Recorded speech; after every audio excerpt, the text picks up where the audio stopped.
Hello and welcome to my update of my spooky, scary skeleton Halloween read-a-thon progress. This event was started by Nicole at Nicole's Bookish Nook. I'll leave a link to her channel down below. There are a number of participants in this event as well. I'll leave links to their channels down below. Be sure to check them out, as everyone has such an interesting variety of reads, so it's a great way to find out about a new favorite author perhaps, and if it's a genre that you enjoy, some great reads that you may want to check out in the future. So where am I at as far as the read-a-thon?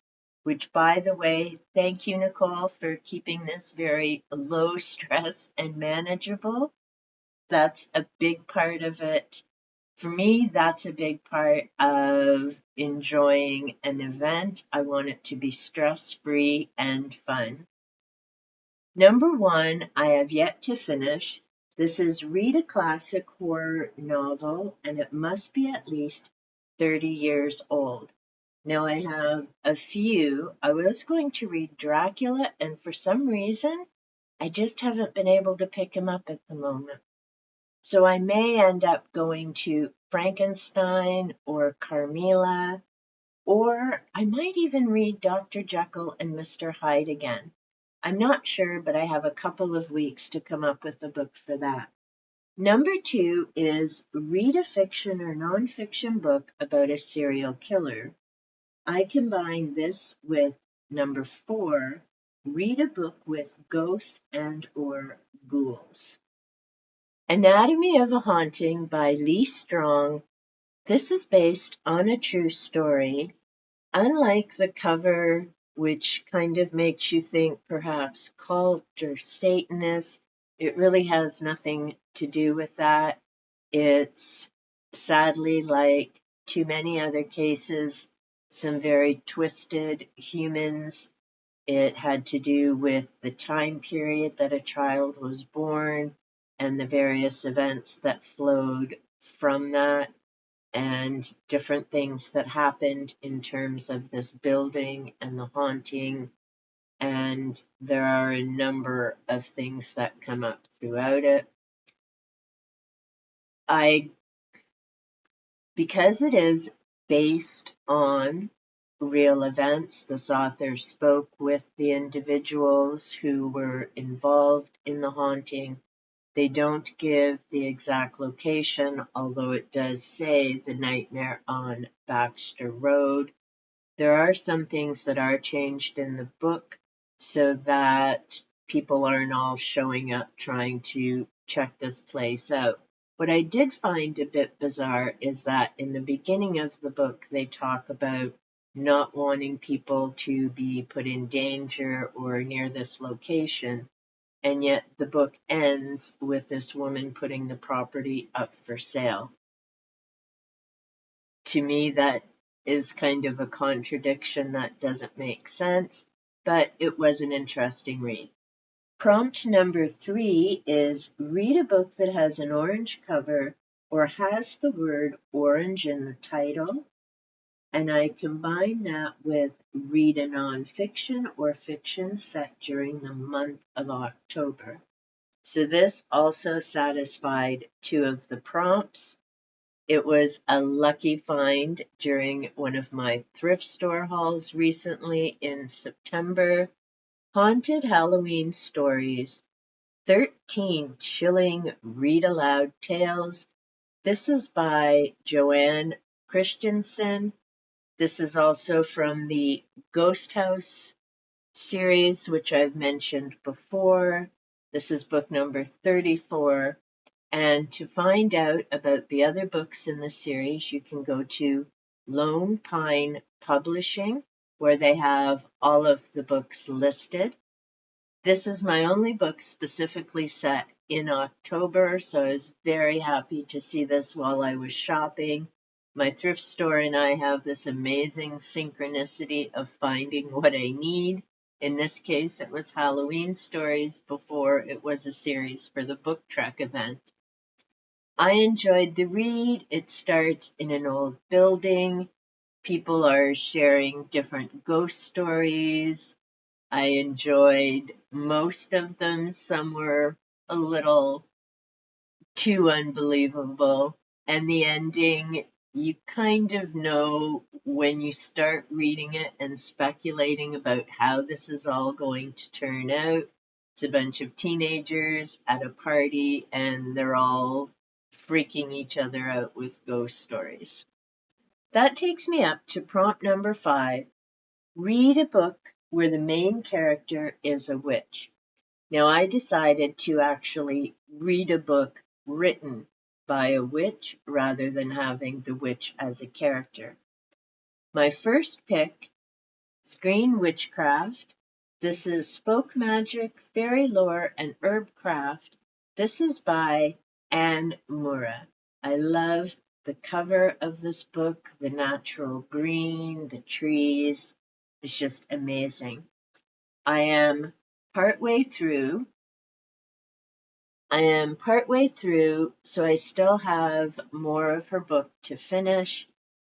I just need to get there. I keep getting sidetracked. It was a great reread because I've read her book a couple of times before. I'd forgotten that she's a history major, so part of her work is based on historical facts, research, and different information like that.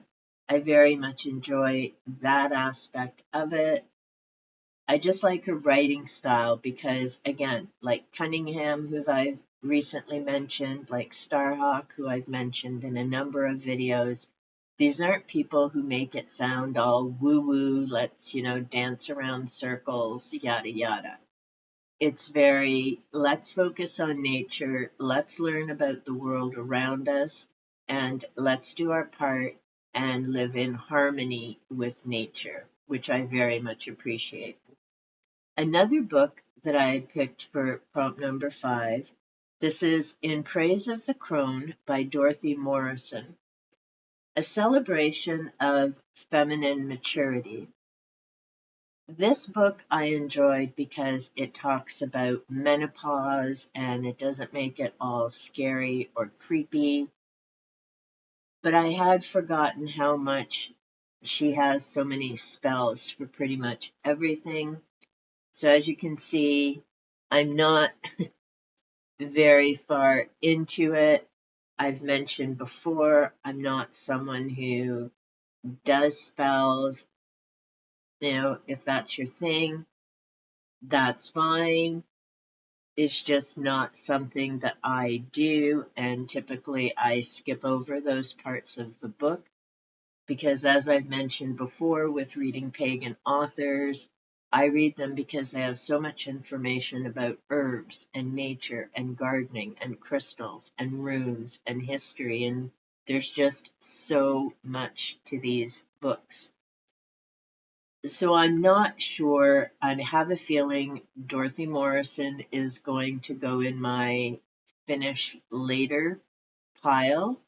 Number 7 is Read a Thriller Novel by an author you have never heard of before.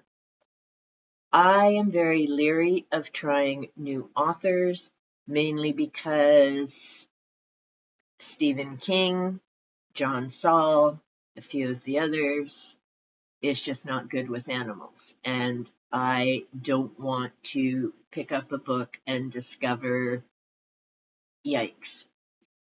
It's why I've decided I'm not even going to try Game of Thrones because I know from what I saw in the show, and I know things in the show and the books are different, but it does not go well for the dire wolves, and it's a honking book, so I'm pretty sure there's other books that I can find to read, and I'll be gifting that to someone else who may enjoy the series. So, prompt number 7, I know I'm not going to end up finishing, and that's okay. Again, low stress. Prompt number 8, read a book with a black cover. Now, initially, I was going to read Star Trek on the Brain, Alien Minds, Human Minds. This is written by two psychologists, Robert Sekular and Randolph Blake. I have said I wish I had this type of a book when I was finishing my psychology degree. It would have been fascinating, as Spock would say. But I'm just not feeling it for this book right now. I don't know. I'm not really in a reading slump. I'm just finding I'm getting very particular at the moment. Maybe it's because I'm thinking of content to produce for the channel, or I think I'm itching to get into my self-help, work through different things books again. And that could be from a book haul that may or may not be aired before or after this video when I put it out. But I've just picked up 3 different Julia Cameron books. One I had before, it's a repurchase, but I'm really wanting to get into those types of books. So this one is going to be on my TBR shelves as I'm not going to get to it this month. But I did finish another book, which I'm going to call black on the cover, is Monster Hunters. This is by Tia Krulos. He goes through and talks to various ghost hunting groups. He goes ghost hunting with them, so that was a fascinating read. He goes to a UFO conference and talks about a number of different things. There's a chapter on lake monsters, there's Sasquatch, there's Mothman. I really enjoyed the read because this author went out, actually spoke to the people, got involved in the adventures and what they were looking for. It was a reread. I very much enjoyed, as you can tell from all the sticky tabs. And it's also one of the books that I initially borrowed from my public library, read it, and then thought, I really enjoy reading that again, so I purchased it not long after. So I finished 3 books so far of my read-a-thon goals, and I have 2 more to finish, Green Witchcraft, and I have to decide which classic horror I'm going to read. Be sure to check out all the channels I have linked down below to see the different books that they're reading. Perhaps find a new interesting read or author for yourself. Until next time, be sure to keep the lights on and take good care.